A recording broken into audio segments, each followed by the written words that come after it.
আপনি তো জানেন যে আমি যদি 5 বস্তা নেই ও বেটা শর্ট করবে, তারপর আপনি নিয়ে যাবেন। এইরকম হলে তো ভাই এই দেশটা ওই বাংলাদেশ আজীবনে থাকি যাবে, এই দেশের উন্নতি কোনোদিন হবে না। আপনি জানেন এই সারের সেক্টরে কত টাকা ভর্তুকি দেয়? গত বছর দিতে 29,000 কোটি টাকা। কত? আমাদের পদ্মা সেতু কত হাজার কোটি টাকা এসেছে, তাহলে 15,000 কোটি টাকা দিতে 29,000 কয়টা পদ্মা সেতু হইতো বছরে? হ্যাঁ, তাইলে ওইটার টাকা যদি এই সারত ভর্তুকি জানিয়ে এনে এইগুলাই দিতে যায়, এই দেশটা কি উন্নতি হবে বলেন তো?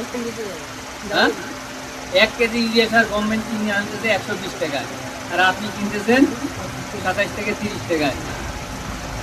যেমনি সেমনি মারতেছেন। টিএসপি কিনতেছে হইলো 75 টাকায়, আপনি মারি দিতেছেন 5 বস্তা। ড্যাব কিনতেছে 110 টাকা, মারি দিতেছেন 2-3 বস্তা। এমওপি কিনতেছে হইলো 55 থেকে 60 টাকায়, ওগুলা বস্তায় বস্তায় মারতেছেন, আর আপনাকে কম দামে দিতেছে বলে আপনি একেবারে যা ইচ্ছা তাই করবেন? তাইলে এই দেশটা কি আগাবে না? ভাই এটা আমাদের সবারই এখন দরকার। কমপক্ষে বিঘায় 3 থেকে 4 বস্তা ডলোমাইট দিবেন, তাহলে দেখেন পরের বার টিএসপি দিবেন না, তাও ফলন ভালো হবে, 100% ফলন হবে। ঠিক আছে, তো এই কথাগুলো এই জন্য বললাম কেন, আমার যেহেতু সুযোগ হয়ে যায় এতগুলা লোক, এই জন্য এই ধান জন্য আমি কথাগুলো বলবো।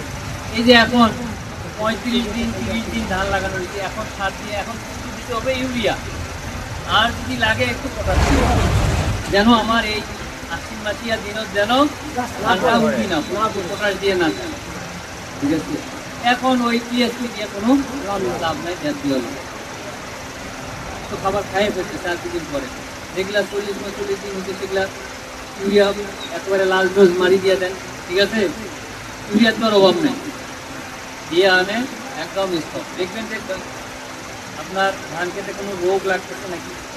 আর পোকা মারা ওষুধ দয়া করে আপনারা এই 30-40 দিনের আগে দিবেন, অ্যাসিডিটির জন্য।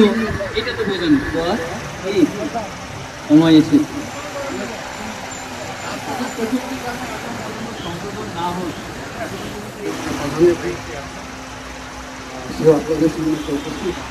কিনার লোক নেই, ওটা 6,500 টাকা সময় এসে আমরা যদি গুরুত্ব না দিই, মাননীয় প্রধানমন্ত্রী কি গোল দিতে পারবেন একাই?